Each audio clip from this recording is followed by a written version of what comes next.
Goeiemôre broers en susters. Goeiemôre vir julle wat ook van buite af inskakel, van reg oor die wêreld in hierdie oggend. So lekker om te weet ons is 'n groot groep mense bymekaar rondom die woord van die Here, met die Here wat binne in ons harte besig kom raak met ons deur sy Gees. Ons gebed is baie eenvoudig dat God elkeen van jou van ons deur sy Gees so sal transformeer dat ons sal weet ons het die kans om meer en meer te word soos Jesus homself. Mag ek hê daardie wonder in hierdie oggend ook beleef. Ek het vroeër gesê dat vanoggend is vir my die sameloop van baie dinge. So 'n maand gelede het ek 'n klompie instrumentaliste, musikante geskakel om net vandag deel te word spontaan van ons erediens, lofprysing en aanbidding. En julle weet ons is besig met 'n reeks om op te kyk wanneer 'n mens ergens op jou laagste is, of jy in 'n put is en of jy op die bodem van die see rond is en of jy in 'n grot is of jy in 'n tronk is vandag, hoor ons. Jy kyk op en jy weet jy's nie alleen nie. Die Here is by jou. En vandag in die middel van 'n tronk hoor ons twee gelowiges wat sing. 'n Lied wat middernag nie kon kom steel het van hulle nie. En hulle het bly sing. Vertel van wat die Here vir hulle doen. En dis wat ons vandag wil doen. Ons wil net vir mekaar vertel wat die Here vir ons gedoen het. So of jy deelneem hiervoor as 'n voorsanger of as 'n instrumentalis, en of jy jou instrument wat die Here vir jou gegee het, jou stem byvoeg en jou geloof byvoeg, is maar ons elkeen se manier om vir die ander te vertel wat het die Here vir ons gedoen. Dit word ons getuienis. Dit word 'n kragtige getuienis wat ons later na toe gaan terugkom gryp, amper so 'n geloofsherinnering wat vandag gemaak word, sodat wanneer die pop of die fans slaan in die lewe, jy kan terugkom na hierdie oomblik toe en kan vashou aan dit wat jy vandag bely, getuig en oor vertel. So alles 'n mooi sameloop van omstandighede en mag die Here vooruitgaan en vir ons die pad wys. Ons wil begin ons lied ter voorbereiding, Vonk 284, 'n lied wat deur Cecilia van Tonner geskryf is.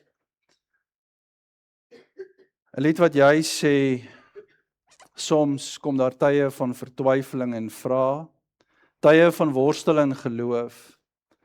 Dan sal ek optrek na die woonplek van my God en al my vrae na hom toe bring. En is die tweede strofe wat alles huis toe dryf. Ek hou steeds vas aan al die liefde vir my.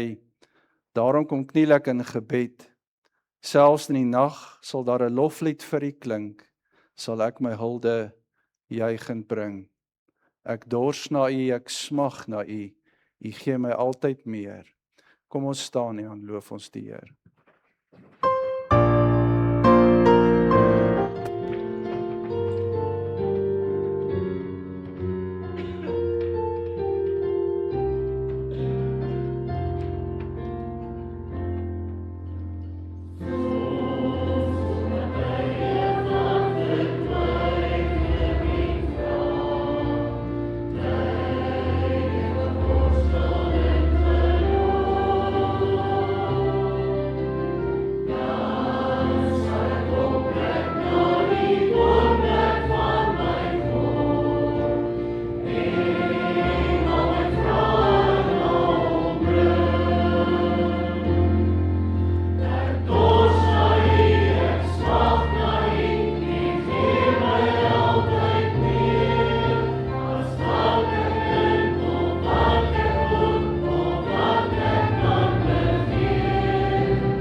Halleluja, U is koning. Ons aanbid U in U woning. U is die Alfa en U is die Omega. Daarom sing ons, halleluja, prys die Here. Geliefdes, genade en vrede vir julle van God ons Vader, van Jesus Christus die Here, deur die kragvolle werking van die Heilige Gees. Amen. Kom ons antwoord op die Here se seën en ons sing die volgende lied, nog 'n belydenis, Psalm 465, U is my God.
Lekker julle plekke inneem.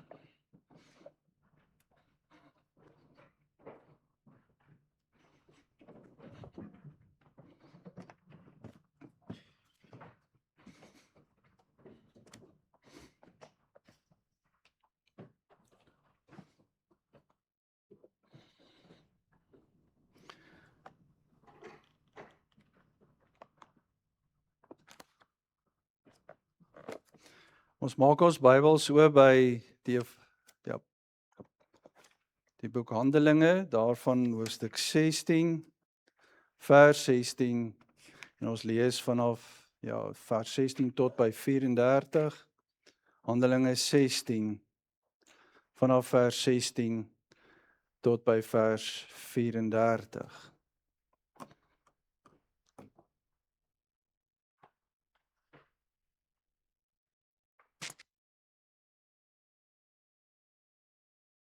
Hierdie is 'n baie bekende gedeelte in die woord van die Here en ek dink ons almal ken dit regtig. Die uitkoms al so goed dat mense amper wil afskakel as ons begin lees. Maar ek wil hê dat jy volgens saam met my lees op 'n besondere manier en kyk watter woorde spring vir jou uit omdat jy dit die heel eerste keer in jou lewe hoor as jy hierdie gedeelte lees. Watter woorde spring vir jou vanoggend uit omdat jy dit nog nooit vorige kere raak gehoor het, raak gelees het of net nie nooit daaroor 2 keer nagedink en 'n notisie geneem het nie. Baie bekende gedeelte van Paulus en Silas wat in die tronk beland en ons hanteer die hele tema van die lied wat middernag in 'n tronk nie kon stil maak nie en in die reeks kyk op wanneer jy in 'n donker tronk van jou eie sit, vra maar vir ou Paulus en vir Silas. Ons lees Handelinge 16 vanaf vers 16. Terwyl ons eendag na die plek toe op pad was, het ons 'n slavin teëgekom in wie daar 'n waarsêer gees was. Deur waarsêre het sy vir haar eienaars baie geld verdien. Sy het agter Paulus en ons aangeloop en aanhoudend geskree: "Hierdie mense is dienaars van God die Allerhoogste. Hulle vertel vir julle hoe julle gered kan word." Sy het dit baie dae na mekaar gedoen totdat Paulus dit nie langer kon hou nie. Hy het omgedraai en vir die gees gesê: "Ek beveel jou in die naam van Jesus Christus, gaan uit haar uit." Die gees het op daardie selfde oomblik uit haar uitgegaan. Toe haar eienaars sien dat sy nie meer geld vir hulle kan inbring nie, het hulle vir Paulus en Silas gegryp en hulle na die owerheid toe op die stadsplein gesleep. Hulle het hulle voor die stadsbestuur gebring en gesê: "Hierdie mense is Jode wat moeilikheid maak in ons stad. Hulle wil vir ons gebruike leer wat ons as Romeine nie kan aanvaar of navolg nie." Die skare het ook teen hulle gekant geraak. Die stadsbestuur het toe hulle klere van hulle laat afskeer en beveel dat hulle lyfstraf moet kry. Nadat hulle baie geslaan is hulle in die tronk gegooi en die bewaarder het opdrag gekry om hulle streng te bewaak. Op hierdie bevel het hy hulle in die binneste sel opgesluit en hulle voete in die houtblok vasgeklem. Teen middernag was Paulus en Silas besig om te bid en tot lof van God te sing.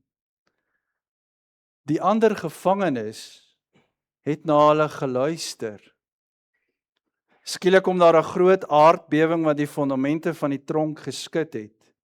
Al die deure van die tronk het onmiddellik oopgegaan en al die gevangenes se boeye het losgeraak. Die bewaarder het wakker geskrik en toe hy die deure van die tronk sien oopstaan, het hy sy swaard uitgetrek om homself om die lewe te bring, want hy het gedink die gevangenes het ontsnap. Maar Paulus het baie hard vir hom geskreeu: "Moenie jouself doodmaak nie, ons is nog almal hier." Toe het die bewaarder 'n lig gevra, die sel ingestorm en bewend voor Paulus en Silas neergeval.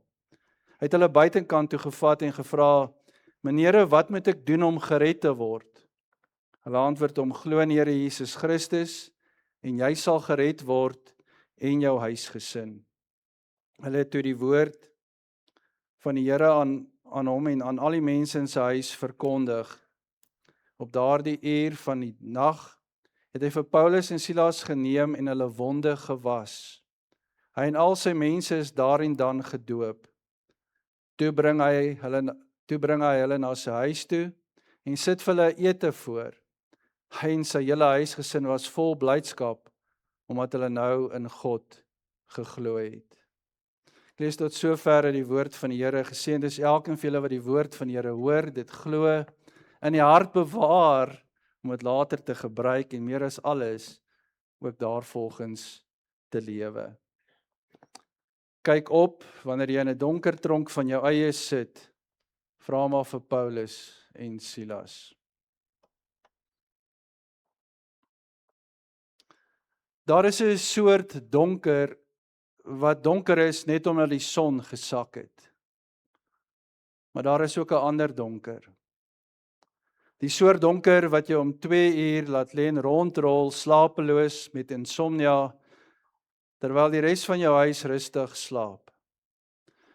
Dis daardie soort donker wat oor jou toesak, wanneer die dokter se lippe bly beweeg en jy hoor net hierdie een woord. Dis daardie soort donker wat kom wanneer jou kind nie terugbel nie. Dis daardie soort donker wanneer 'n huwelik skielik stil geword het. Dis daardie soort donker wanneer 'n bankrekening dol leeg is. Daardie soort donker wanneer jy jou werk verloor en nie weet wat jy môre gaan doen nie. Die soort donker wanneer jy by 'n graf staan en jy weet vir jou heilige siel, hierdie keer kan ek dit nie regmaak nie. Middernag is nie altyd 'n tyd op 'n horlosie nie. Middernag is baie keer 'n plek in jou hart, 'n donker plek, 'n eensame plek, 'n stil plek, 'n plek waar jy nie graag wil wees nie. Dis maklik om te sê, God is goed, wanneer die son skyn en jou koffie warm is en jou planne uitwerk. Maar wat as jou planne nie uitwerk nie en jou koffie koud is en die son nie meer skyn nie?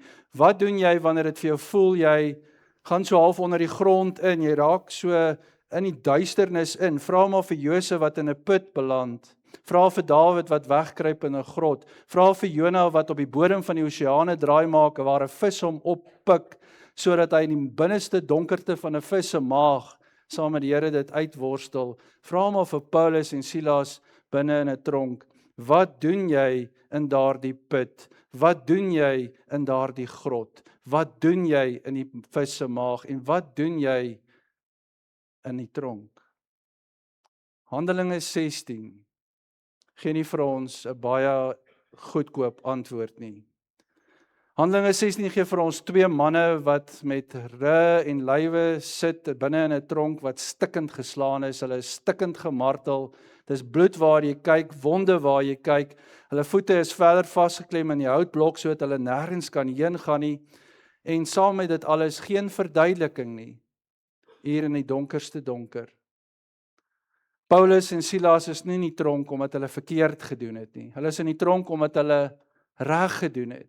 Hulle het 'n slavin wat misbruik was deur haar eienaars, bevry van haar geestelike besit. Hulle jaag daardie gees uit haar uit in die naam van die Here Jesus en hulle help haar om vry te kom van hierdie uitbuiting waar haar eienaars haar nie net as 'n nie as 'n mens gesien het nie, maar inderdaad as 'n inkomste gesien het en met Paulus en Silas se toedoen het hulle nou 'n groot verlies. Hulle geld verdwyn en saam met hulle geld verdwyn hulle verdraagsaamheid ook. Hulle sleep vir Paulus en Silas na die stadsbestuur toe en hulle sweep die skare op. En ja, as die een na die ander opry, dan het jy gou massa hysterie. Hulle klere word afgeruk en hulle word geslaan en gemartel met stokke. Daarna word hulle in die binneste van die binneste deel van die tronk gegooi in die donker kerker, daar waar die son nog nooit geskyn het nie. Binne in houtblokke word hulle vasgemaak. En ek dink dit is so belangrik om raak te sien dat gehoorsaamheid is nie 'n immunisering teen swaar kry nie. Maar ons kan nie nou dink ek moet net gehoorsaam wees aan God, dan sal alles klop disselboom gaan in my lewe nie. Ek moet net gehoorsaam wees aan God, dan's alles honkie dorie nie.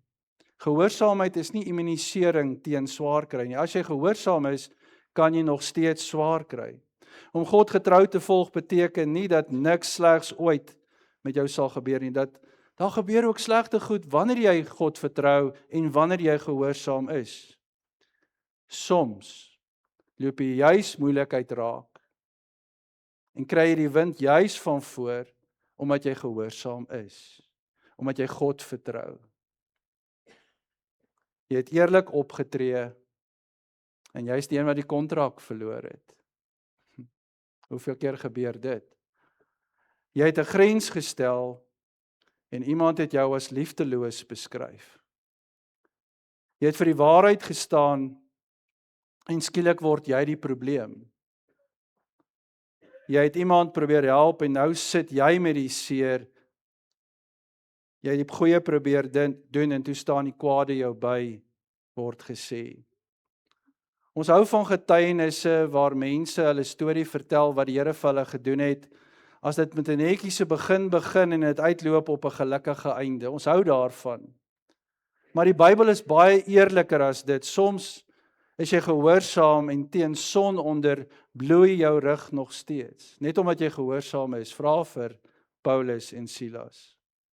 Die vraag is dan nie net, hoe kom ek uit hierdie plek uit nie, maar die dieper vraag is, wie gaan ek in hierdie plek wees? Dis nie net hoe ek hier uitkom nie, is wie ek hier gaan wees terwyl ek hier is. Ons het dit ook by Josef gesien. Teen middernag begin Paulus en Silas bid en hulle sing liedere, of dit lofliedere was, dit sou ons seker die vraag kon vra, maar hulle is aan aanbidding en in lofprysing in daardie oomblik. En ek wil hê dat ons baie mooi oplet wanneer hulle sing. Ons lees hulle sing om middernag. Hulle bid om middernag. Hulle sing nie nadat die tronkdeure oopgegaan het nie. Hulle sing nie nadat die tronkbewaarder hulle wonde gewas het nie. Hulle sing nie nadat die engel vir hulle baie mooi verduidelik het wat iets besig om te gebeur nie. Hulle sing met geen verduideliking nie, geen verstaan nie, is hulle besig om te bid en te sing. Hulle sing terwyl hulle nog vas is. Hulle sing met bloed op hulle rug, hulle sing voordat daar enige teken van 'n wonderwerk is. En dit is aanbidding wat iets kos. Aanbidding is tog nie om voor te gee dat niks saak maak nie of niks seer is nie. Aanbidding is nie om voor te gee dat dit nie seer maak nie. Aanbidding is nie om 'n glimlag bo oor trauma en verwonding te plak nie. Alles gebeur met 'n rede terwyl iemand se wêreld uitmekaar val nie. Is tog mos nie om iets te verdraai of as fake aan te bied nie. Aanbidding is nie geestelike gremering waarmee ons rou en rou smart wegsteek nie. Aanbidding, leer die psalms ons, is om te huil, is om te kla, te murmureer en te vra en selfs die Here te sê, Here, hoe lank nog? Here, red my tog. So aanbidding, ware aanbidding is nie die ontkenning van pyn nie, dis eintlik maar net om te midde van jou pyn met die Here te praat en jou pyn aan te spreek. Dit is wat Paulus en Silas doen, hulle aanbid en hulle praat met die Here oor hulle seer. Hulle sê vir die Here, Here, ons het pyn, maar U is nog steeds in beheer van ons lewe, ons praat met U in ons pyn. En Paulus en Silas se lied beteken dis nie, ons geniet hierdie tronk verskriklik nie. Ek meen, ons sing tog op plekke wanneer ons vrolik is. Baie van ons sing in die stort, omdat stort so lekker is, jy word wakker. Jy sing in die kar, baie keer luidrigtig op pad huis toe, want die werk is klaar. Partykeer sing jy net sommer saam met jou familie, 'n lied wat bekend is. Nou Paulus en Silas sing 'n lied, nie om te sê ons geniet hierdie lekker tronk nie. Dit beteken hierdie tronk kry nie die laaste woord oor wie God is nie, dis wat hulle sê. Want ons God is groter as hierdie tronk. Hulle sê as het ware, ons verstaan nie wat hier gebeur nie, maar ons gaan nie ons begrip of ons nou verstaan of nie verstaan nie, 'n voorwaarde maak voor ons vertrou nie. Ons gaan nie eers wil verstaan voor ons God vertrou nie, ons vertrou God reeds. Ons voel nie veilig nie, maar ons glo God het ons nog nie laat val nie. Ons liggame is vas in hierdie houtblokke, maar ons aanbidding is vry. Dit kan hulle nooit vasmaak nie. Ons is vas in hierdie tronk, vasgeloop, vasgemaak, maar ons aanbidding en ons lofprysing is vry. Dis waarom aanbidding in 'n donker tyd 'n daad van heilige weerstand is. 'n Heilige weerstand. Jy weier eenvoudig om hierdie donker toe te laat, om vir jou te vertel dat God verdwyn het, want God is nog steeds hier. Jy weier dat jou omstandighede God se karakter herskryf. Jy sê nie kanker is goed, die verraad is goed, menslike verlies is goed, of mishandeling is goed nie. Jy sê selfs hier bly God in my donkerste donker. Selfs nou is ek nie alleen nie, selfs al gaan ek deur hierdie donker diepte, selfs al gaan ek deur hierdie donker tronk, die Here is by my, in sy hande is ek veilig. Selfs in hierdie nag, waar daar geen lig sigbaar is nie, kan ek opkyk.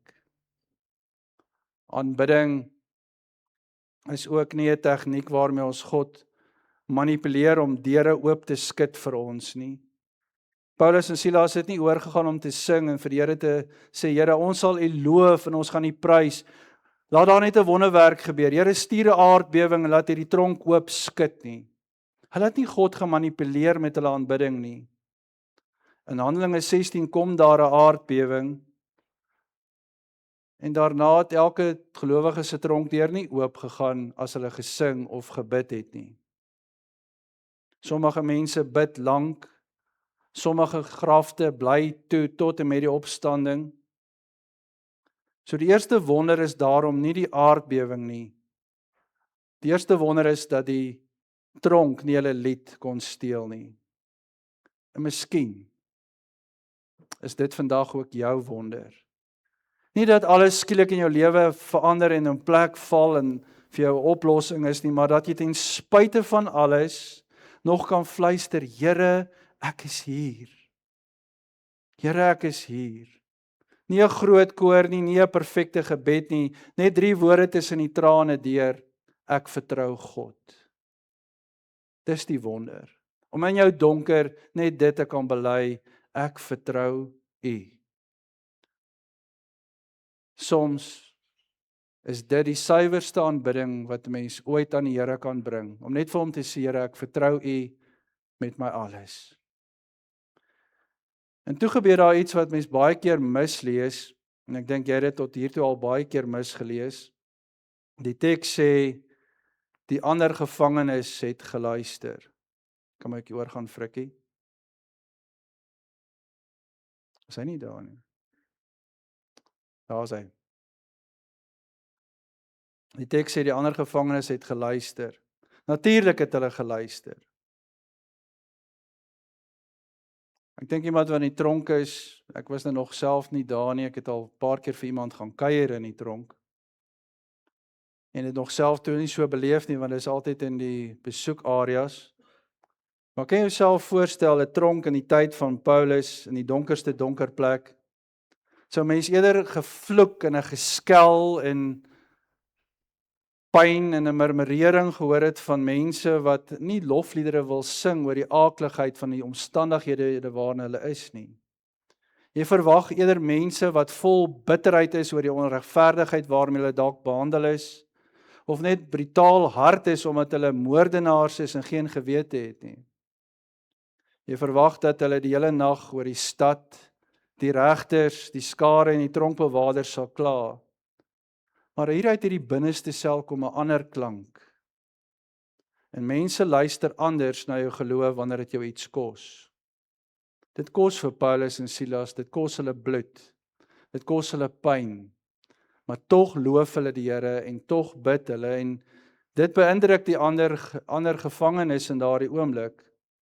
Wanneer alles goed gaan, kan jou geloof soos 'n mooi Facebook onderskrif klink. Amper niks seggend nie. Maar wanneer jy 'n moeilike tyd slaan, en jy bly eerlik en jy vra hulp en jy bid en jy sien ander rondom jou raak, en jy weier dat bitterheid jou baas word, dan begin mense luister. Want hulle sien geloof in aksie. Selfs mense wat nog nooit 'n Bybel oopgemaak het nie, begin jou lees as hulle enigste Bybel, jy wat in jou pyn getuig van die Here se teenwoordigheid. En dit beteken een ding, jy moet nie voor hulle toneel speel nie. Jou kinders hoef nie 'n ma of pa te sien wat nooit huil nie. Hulle moet juis 'n pa en 'n ma sien wat kan bid en kan huil voor die Here. Hulle hoef nie te hoor ons is sterk en niks sal ons aanraak nie. Hulle moet hoor hierdie is moeilik. Ons weet nie presies hoe dit gaan uitwerk nie, maar ons gaan dit nie alleen dra nie. Die Here is by ons. Ons gaan hulp kry. Ons gaan saam bid. Ons gaan vandag se volgende tree saam met mekaar gee. Dit help om mekaar te dra sonder toneelspel. Maar dis geloof waarna mense luister. En toe skud die aarde, daar's hierdie aardbewing wat die hele tronk laat bewe, die deure gaan oop, die kettinge kom skielik af, daar's geen boeye meer nie. Die tronkbewaarder skrik wakker. Hy sien net hierdie oop deure wat nie 'n goeie teken is nie. En hy neem onmiddellik die ergste aan. Al die gevangenes het nou ontsnap en volgens die Romeinse stelsel is hy dan strafbaar met die dood. Hy het nie sy werk gedoen nie, hy was nalatig, so hy moet ter dood veroordeel word. Hy sien net die oop deur, vul die donker met sy eie gevolgtrekking en besluit, daar is geen uitkoms nie. Sy hand gaan instinkmatig na sy swaard toe om homself om die lewe te bring, want daar is geen toekoms meer nie. En dan, weer eens Paulus wat praat en hy sê, moenie jouself kwaad aandoen nie, moenie jouself doodmaak nie, ons is almal hier. Ons is nog almal hier. Wat 'n ongelooflike sin, ons is nog almal hier. Die tronkbewaarder het gedink, almal is weg. Die donker het vir hom 'n leuen vertel, dis wat skaduwees doen, dit lyk altyd erger as die waarheid. Skaduwees kan ons mind games laat speel. Skaduwees is altyd groter as die werklikheid. Skaduwees kan jou net mooi niks doen nie. Ek het nog nooit gesien dat die skaduwee van 'n bulldozer iemand seer gemaak het nie. Die bulldozer homself, ja. Maar nie die skaduwee van 'n bulldozer nie. En hierdie bewaarder sien net hierdie skaduwees, hy sien die donker wat vir hom leuns vertel. Hy kon nie sien wat werklik in die sel gebeur nie en hy het 'n amper permanente besluit geneem om te probeer loskom van hierdie gedeeltelike inligting waarmee hy gesit het. Hy het 'n tydelike probleem amper met 'n ewige oplossing opgelos. Dis selfdood se mooi definisie.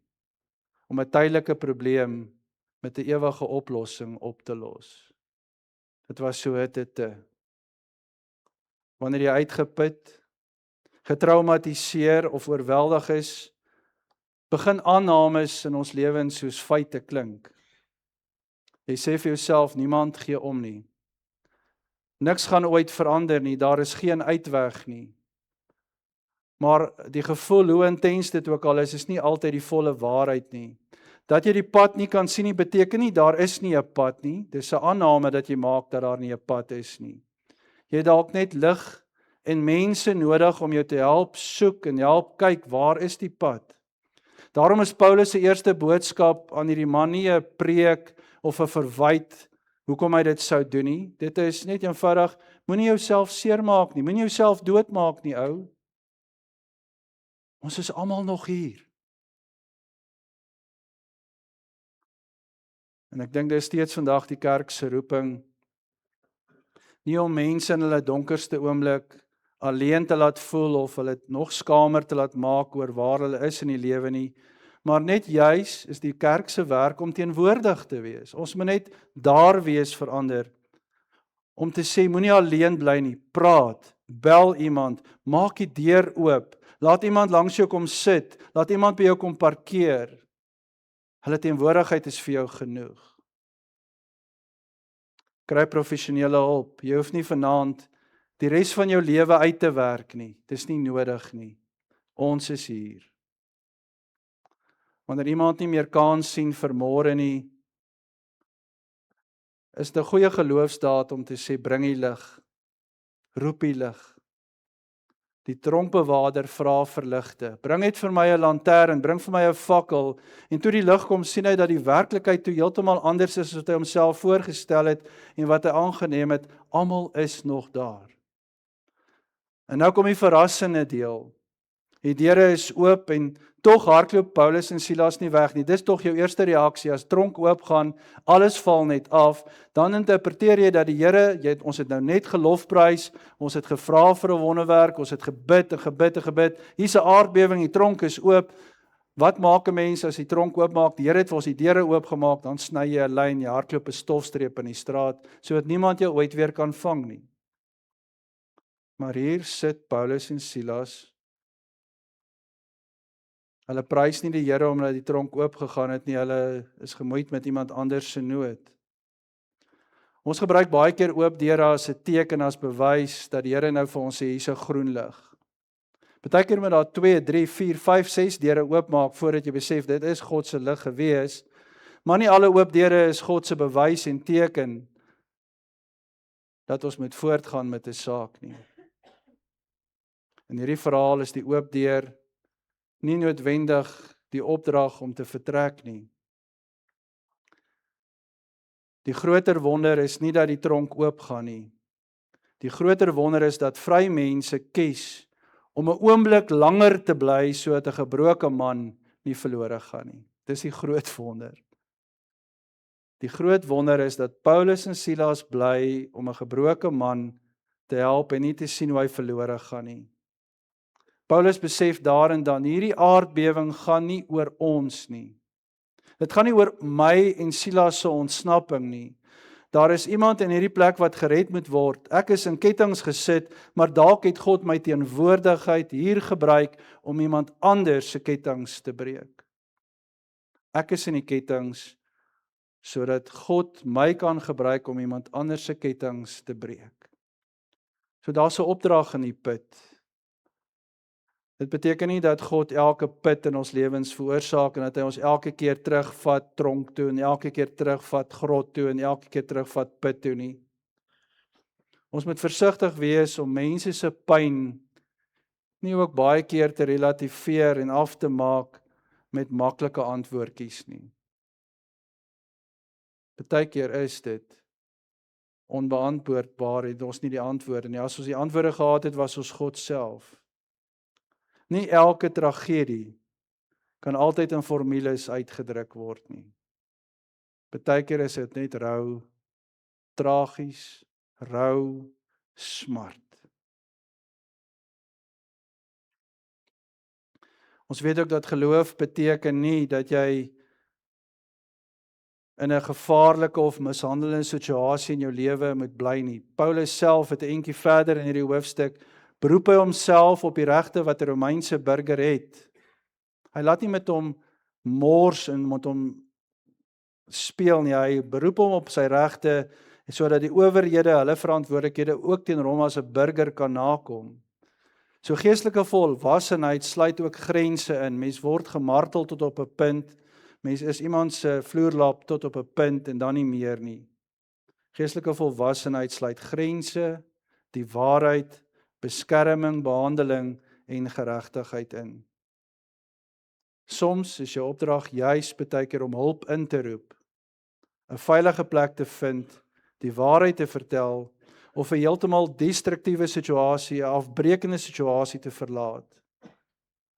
God kan my hier gebruik beteken nooit ek moet mishandeling verdra nie.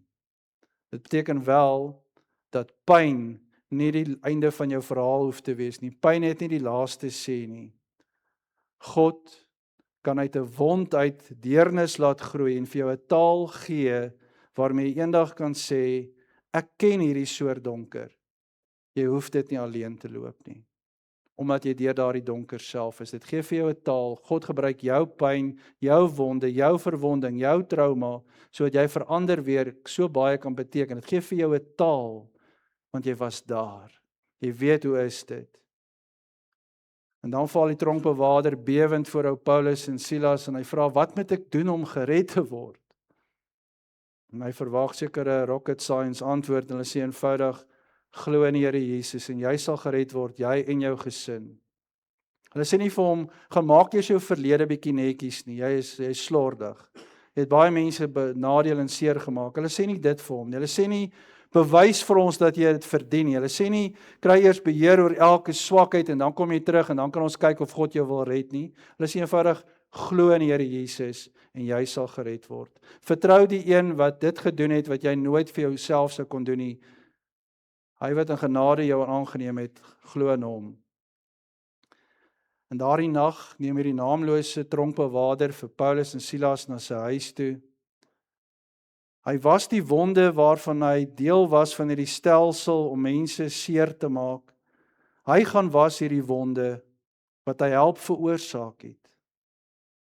Paulus en Silas gebruik die geleentheid om die evangelie te deel met sy gesin. Hulle word gedoop, daarna word kos voorgesit en daar word vrede en vreugde aan 'n tafel beleef. Nie langer meer bang oor die komplikasies en implikasies van die Romeinse stelsel. Wat gaan die regering doen, die Romeinse regering doen as hulle hoor, ek het hierdie manne vrygelaat, ek het hulle wonde gewas, ek het hulle gehelp. Nou is hy nie meer bang nie. En kyk hoe verander genade 'n mens. Die man wat hulle voete in 'n blok gesit het, was nou hulle wonde en hulle rug. Die plek van bewaking word 'n plek van versorging. Die nag wat met geweld begin het, eindig om 'n tafel in vrede en vreugde. Die tronk se donker loop uit op 'n verligte huis. En dis wat God kan doen met 'n middernaglied. Ons praat dikwels in oorlogterme van collateral damage. Ons wou daai compound uithaal, want daar was 'n groot leier gewees, maar oeps, die bom het ook langs op die skool ontplof en daar's 40 kinders dood. Dis collateral damage. Neuwe skade, bykomende skade wat jy nie bereken het nie. Jy neem 'n verkeerde besluit, 'n hele gesin of 'n gemeenskap word geraak deur daardie besluit, is kollaterale skade. Maar Handelinge 16 wys vir ons op iets soos kollaterale genade.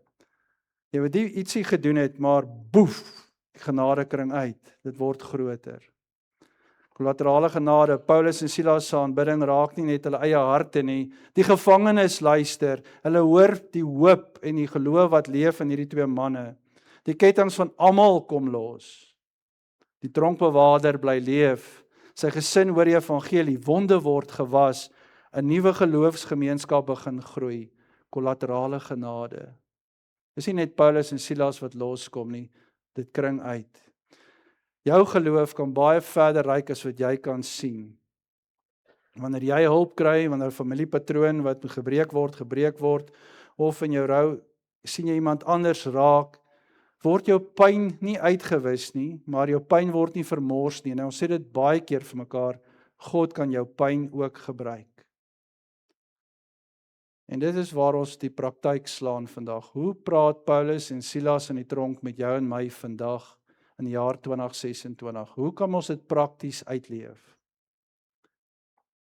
Een het ek geleer, moenie net met 'n blote oog na alles kyk nie. Kyk met 'n geloofsoog. Die blote oog sien 'n sel, dit sien slotte, dit sien boeye, dit sien 'n tronkbewaarder, dit sien donker, dit sien 'n middernag. Geloof kyk nie weg nie, geloof kyk daardeur. Ek sien nie diagnose, maar dit is nie my identiteit nie. Ek sien nie toe deur, maar God se teenwoordigheid is nie daar agter toegesluit nie. God is aan hierdie kant by my. Kyk op beteken eenvoudig nie jy ontken waar jy is nie. Dit beteken jy weier net om af te kyk en jy kyk op na hom wat groter is as die uitsig wat jy het. Moenie met die blote oog kyk nie. 2. Oefen jou lied voor middernag. Moenie eers middernag gryp na jou liedboek en gitaar om te begin sing nie. Dan moes jy al klaar geoefen gewees het. Paulus het nie eers in die tronk gaan leer hoe om te bid nie. Paulus het nie in die tronk gaan leer hoe om 'n lied te sing nie. Vroeg in die hoofstuk kry ons hom op die Sabbat by die rivier, waar hy op pad is na 'n aanbiddingsplek toe om juis daar te gaan bid. Gebed was reeds deel van sy geloofsritme, van sy rituele wat hy gedoen het om naby die Here te bly en te wees. Aanbidding was reeds in sy spiere. Toe die krisis kom het sy hart teruggeval op dit wat hy reeds al kon doen en gedoen het. Hy was fiks om te bid, fiks om die Here te loof. Soms wil ons noodgeloof hê sonder om daaglikse geloof te hê. Ons wil ons Bybels uitdruk wanneer dit begin moeilik gaan. Dit terwyl ons Bybels kon gelees het, terwyl dit maklik gaan en ons kon voorberei het. Op die donker tye. Berei voor jou lied voor middernag. 'n Bybelwoord in die ambulans, maar geen oop Bybel op 'n gewone Dinsdag nie. Vir iemand. So vandag se klein gewoontes word môre se geestelike spierherinneringe. Ons lofprysing vandag hier, ons aanbidding is 'n stuk voorbereiding. So bid wanneer jy nie desperaat is nie, sing wanneer jy nog asem het. Kom saam met gelowiges wanneer jy nie voel jy het hulle nodig nie. Hoor mooi, kom saam met gelowiges wanneer jy voel jy het hulle nie nodig nie, want daar's 'n ander dag wat jy hulle krities nodig gaan hê. Laat dankbaarheid wortel skiet op gewone dae. Ja, want jy weet nie wanneer middernag gaan aanbreek nie. Maar jy kan vandag reeds olie in die lamp sit. Geloofsolie. Daarins bring 'n eerlike lied. Miskien kan jy nie vandag Halleluja uitsing, jou keel trek toe as jy dink wat alles met jou gebeur. Kan nie sê prys die Here uit volle bors nie. Bring dan die lied wat jy wel het. Sê vir die Here, Here, ek's kwaad. Ek kan nie meer nie, Here, ek verstaan nie, ek's bang, hou my vas. Die Here is nie bang vir jou en my eerlikheid nie. Hy wil dit eerder hoor as wat ons dit nie sê nie. Die teenoorgestelde van aanbidding is nie hartseer nie, dis om juis weg te draai van die Here af en te sê, Here, U is nie vir my 'n oplossing nie, ek wil nie verder met U die pad stap nie. Ek wil vir jou sê, 'n fluistergebed tel. Trane tel, stilte in God se teenwoordigheid tel, om vir iemand anders te vra om namens jou te bid, tel. Wanneer jy nie meer kan bid nie, vra vir iemand anders om vir jou te bid. Soms dra die geloofsgemeenskap die lied wat jy nie nou kan sing nie. Vra vir hom vir jou te sing. Vierdens, vra nie net hoe kom ek hier uit nie, maar vra ook, wie kan ek hier raak sien? Moenie jou pyn verromantiseer. Jy moenie genesing uitstel omdat jy dink jy moet eers almal anders help nie. Jy het ook rus en jy het ook versorging en grense nodig. Maar selfs terwyl jy herstel, kan God jou mens wees en jou menslikheid gebruik. Soms is die persoon wat jou nodig het, nie aan die ander kant van jou genesing nie. Hy of sy sit saam met jou in dieselfde vertrek in die donker. Paulus se rug bloei, maar hy sien 'n man met 'n swaard wat sy hand in sy eie lewe wil slaan. Sy eie pyn maak hom nie blind vir iemand anders se nood nie. Hy reik uit en maak 'n verskil. En dis die wonder van genade, dit maak jou wond nie onbelangrik nie, maar dit maak jou hart groter as jou eie wonde. En hierdie is 'n groot ding, mens moet in die lewe dit ervaar om dit te kan verstaan. En onthou, die aardbewing is nie die evangelie nie. Die groot hoogtepunt van hierdie verhaal is nie die oop deure nie. Dis die oop harte. Dis die wonder. Die groot hoogtepunt is nie die loskettinge nie, dit is 'n absolute geredde huis. Dis nie die dramatiese oomblik, is nie toe die grond bewe in hierdie aardbewing nie. Dis die stille oomblik toe 'n harde tronkbewaarder 'n lappie afdroog en sy vorige vyande se rug was en vir hulle liefde gee. Ons soek God in die skouspelagtige goeters, maar hy werk in die klein dinge, in 'n eenvoudige gesprek, dalk in 'n behandeling, dalk in 'n grens wat getrek is, dalk in 'n verskoning, of 'n vriend wat sê, ek kom nou. Miskien gaan God jou vandag uit 'n put uithaal, en miskien gaan God vandag vir jou die krag gee om net die volgende tree in daardie put te gee, maar weet dit, hy is teenwoordig. En die uitnodiging van Handelinge 16 staan vas, moenie maak asof dit nie seer is nie. Die uitnodiging is, moenie jou lied aan die donker oorhandig nie. Jy hoef nie te wag totdat alles opgelos is, voordat jy opkyk nie. Jy hoef nie te wag voordat totdat jy verstaan voordat jy vertrou nie. Jy hoef nie te wag totdat jy sterk voel voordat jy hulp vra nie. Jy hoef nie sterk genoeg wees om hulp te vra nie, vra dit net. Jy hoef nie te wag tot die kettinge afval voordat jou hart kan begin vry word en jy kan bid en kan sing tot eer van die Here nie. Teen middernag het Paulus en Silas gebid en gesing. Tronk se deure het oopgegaan na 'n aardbewing. Maar die mooiste woorde van die nag was waarskynlik nie die lied of selfs die aardbewing nie. Vir my was die mooiste woorde in hierdie gedeelte: ons is nog almal hier. Ons is nog almal hier. En broer en suster, mag ons so 'n kerk wees. 'n Kerk wat in die donker sing, maar ook in die donker bly sit langs mense. Mag ons 'n kerk wees wat die waarheid verkondig, maar nie die gewondes alleen laat en beskaam en hulle nog skamer laat voel oor hulle dinge wat gebeur in hulle lewe nie. Mag ons 'n kerk wees wat die oop deure vier wat die Here vir ons oopgemaak het, maar nie by die gebroke mense verby hardloop in ons haas om by die vryheid uit te kom nie. Mag ons 'n kerk wees wat glo dat Jesus steeds red. Dat ons 'n kerk kan wees wat steeds wonde kan was. En dan mag ons 'n kerk wees wat om middernag steeds 'n tafel van vreugde en vrede deel. Omdat ons saam weet, ons is beter vir die Here. Moenie bang wees nie. Ons is nog almal hier. Amen. Kom ons sit net so, dan bid ons.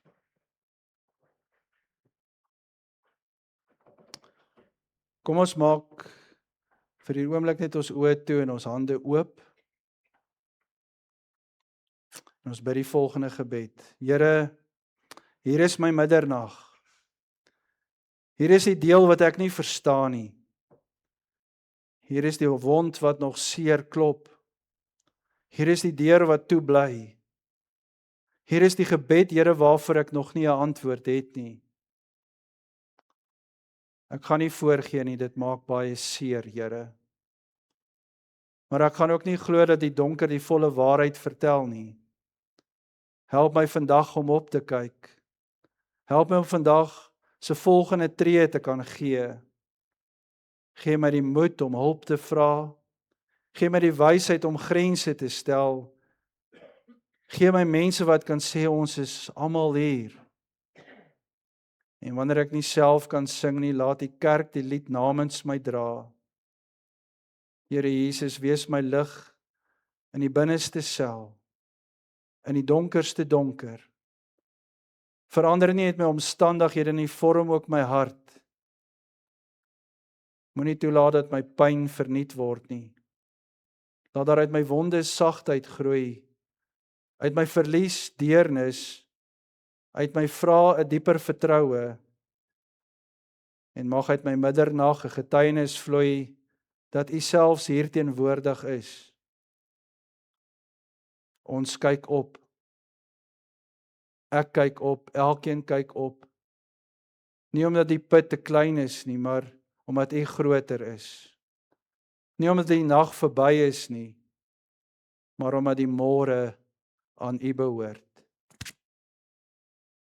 Here, gee vir ons die krag om op te kyk.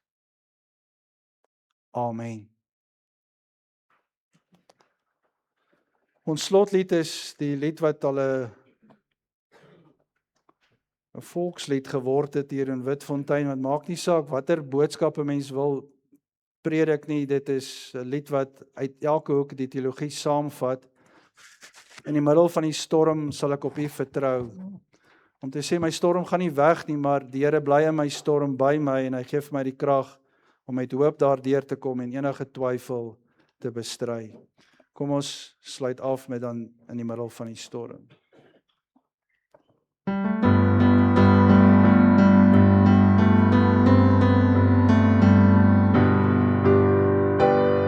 In die middel van die storm sal ek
ontvang die seën van die Here en sing ook daarna die seëngroet, die vrede van God, as bevestiging daarvan. Die genade van ons Here Jesus Christus, die liefde van God en die gemeenskap van die Heilige Gees sal met ons elkeen wees en bly. Amen.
Dankie.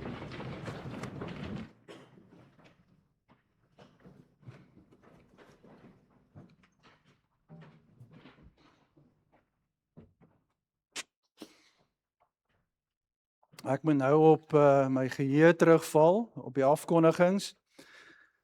Vanoggend het ons opgestaan met 'n uitdaging dat die feesel in die omgewing is af, so ons het nie data gehad nie, so ons vertrou dat almal by die huis het 'n sein gehad en het op ons hotspot uitgegaan. So ons het planne gemaak en ons vertrou dat dit ook uit sou gaan. As dit nie uitgegaan het nie, het ons dit opgeneem en sal ons dit ook kan uitsaai of oplaai later. So dit met die uitdaging begin, teken my foon lê nou daar en al die afkondigings is daarop. Nee, dis jou foon wakker.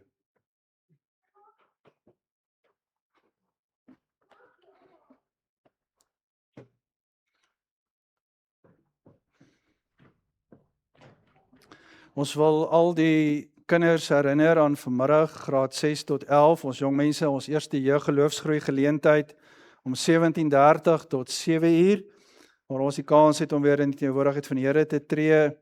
Asseblief, julle kom ons daag in ons getalle op en verheerlik ook die Here as jong mense. Daar's heerlike puddingverkope, 'n 3-in-1 pudding en 'n sago pudding beskikbaar. Met mekaar nie vertrap op pad soontoe om seker te maak jy het pudding nie. Ek weet dit is 'n baie gewilde item en daar is heeltyd nuwe pudding, so ou wil heeltyd dit ook probeer. En daar's beskuit ook, lekker boerebeskuit, anysbeskuit, ek kan dit aanbeveel. Ek moes hierdie week een hele loaf mosbolletjies eet.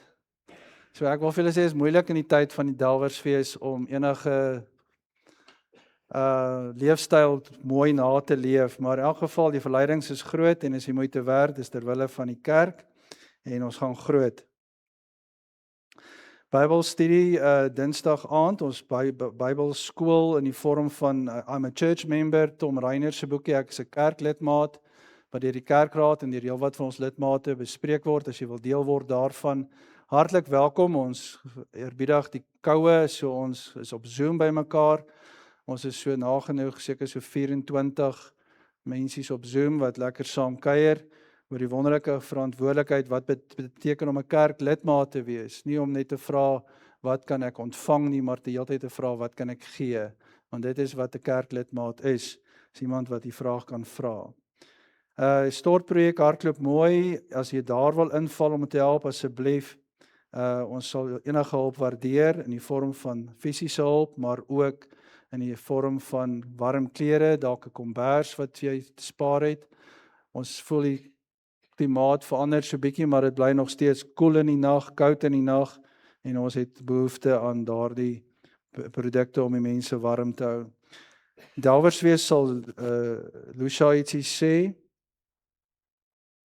Ek blaai vinnig deur alles. Onder lief en leed is daar baie siek mense. Ek gaan nie almal herhaal nie, want baie van hulle is al 'n paar weke in die hospitaal baie siek. Ons vra almal se gebede en hulle het dit so nodig. Ons wil Fanie en Wilna, Fanie vir jou wat 'n broer verloor het vir Chris. Ons wil jou sê baie sterkte en ook waar julle roudiens die week het wat opkomend is. Mag die Here ook julle toefou en vir julle die genade gee van sy krag, opstandingskrag wat net hy kan gee om ook vertroosting te kry. Julle begrafnis is nog op pad, nee, dis volgende Vrydag, nee, Donderdag. Baie sterkte vir julle.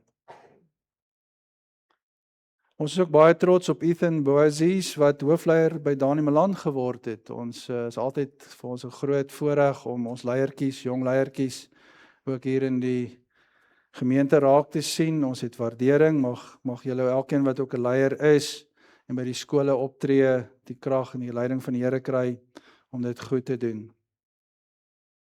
Ons het nodig om nou baie ernstig bemarking te doen vir die Delwersfees en daarmee lei ek Lucia se gesprek in. Ek en jy is die hoofbemarkers van die Delwersfees. Ek weet nie van julle nie, maar dit loop so stroop aan my kant as ek almal weet wat gebeur. Ek het nog nie eers gevra vir 'n kragopwekker en dan het ons die kragopwekker gekry, geborg, alles. My agente wat in die veld is, wat elke jaar Delwers sertifikate by my koop, begin my bel en vra hoekom het ek nog nie gebel nie. So dit gebeur, maar ons moet gehoorsaam wees om die bal in die rol te sit en wel die oproep te maak en te aktiveer en te gesels. Die harte is oop vir ons gemeente. Dit is mense wat weet waarvoor dit gaan en dat ons dit ook vir 'n goeie doel aanwend. So om net 'n boodskapie aan te stuur op WhatsApp na 10 van jou vriende toe sal al klaar 'n groot verskil maak. Om nou in die volgende 28 dae oral net te sien Delwersfees, Delwersfees, Delwersfees. Klompie van ons karre het magnete op wat sê Delwersfees. Daar gaan posters op wees in winkels en ons het regtig julle hulp nodig om die gedrukte posters net vir ons op te sit waar jy kontak het in winkels, sodat mense net die woord Delwersfees raak lees. Hulle moet net weet dis die 29ste Augustus, dis hier en ons wag vir hulle om vir hulle 'n heerlike dag te gee van vermaak en net lekker saam kuier. So asseblief, jou aandeel is krities. Die persoon langs jou sin is belangrik, maar joune is krities. Want jou deelname, hoe jy gaan vir ons advertensie doen, is baie belangrik. Forward op Facebook en op al die vlakke van Pretoria Noord tot Montana. Al die bladsye op Facebook is gespam van die Delwersfees.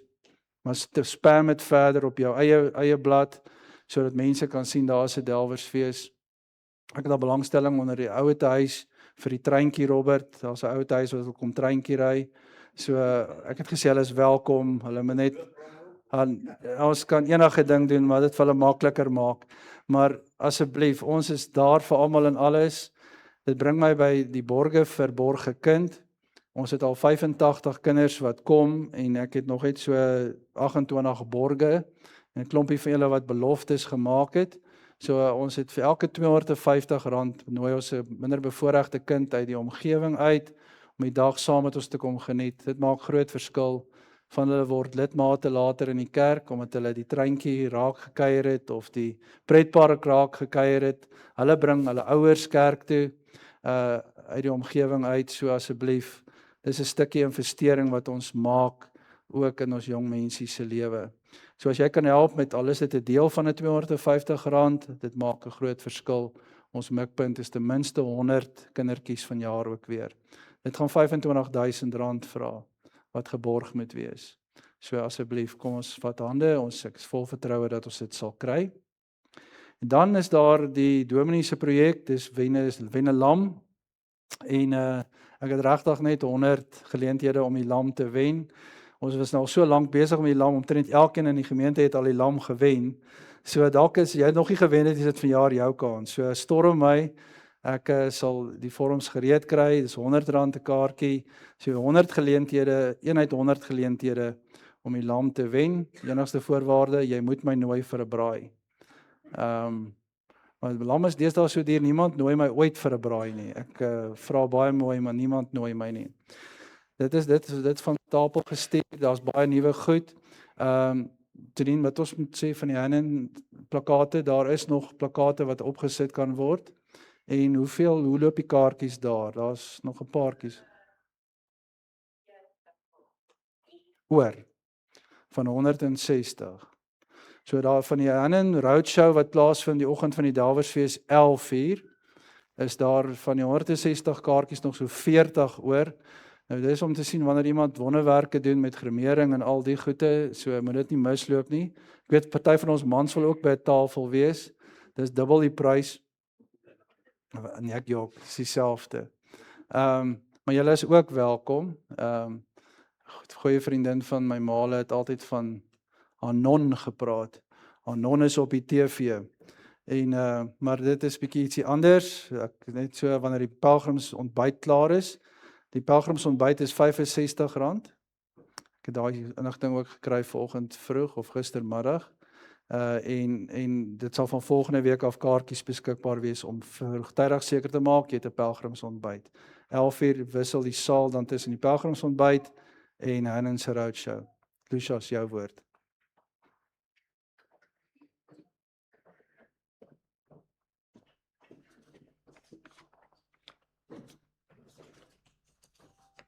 Maak.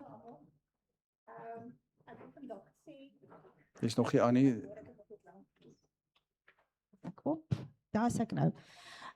As een van julle vanoggend wonder hoekom het ek my hoed op, wil ek vir julle weer eens sê welkom hier by Witfontein, want dan is julle nie of julle is besoekers, as julle nie weet wat gebeur as ek my hoed opsit nie. Die hoed is op, sodat ons kan gaan delf in ons Delwersfees. Die inligting wat deurgekom het gister is, soos wat ek elke jaar besluit het, ek sal vertrou op ons Witfonteiners, ons sal die sertifikate verkoop word. Dis gewoonlik die ding wat my slapelose nagte gee, om daai 9.500 sertifikate verkoop te kry. Maar julle het die oproep gehoor, en ons is reeds so tikkie voor waar ons verlede jaar was. So julle sal moet gou spring, van die 9.500 is daar nog net 6.740 oor. So in die saal gaan Suzette en Chris wees as jy 'n fisiese sertifikaat wil koop, maar die aanlyn link is baie maklik. Renier hardloop vir ons daai link, jy betaal binne 'n dag of 2, dan kry jy 'n e-pos met jou kaartjies. Dit is makliker want jy laat hulle nie weggeraak nie. As jy soos ek is hy teen sertifikate gewoonlik teen die Delwersfeesdag lankal weg. So aanlyn is baie makliker. Jy stuur hom vir jou vriende, kollegas, kennisse, iemand wat jy nou op die straat ontmoet. Jy stuur dit vir almal aan en vra hulle met asseblief sertifikate koop. Dis vir 'n baie goeie doel. Ons gemeente doen baie barmhartigheidswerk in hierdie omgewing en dit is wat nodig is. Dit sluit aan by Dominee wat vra vir die R250 vir die borgekind.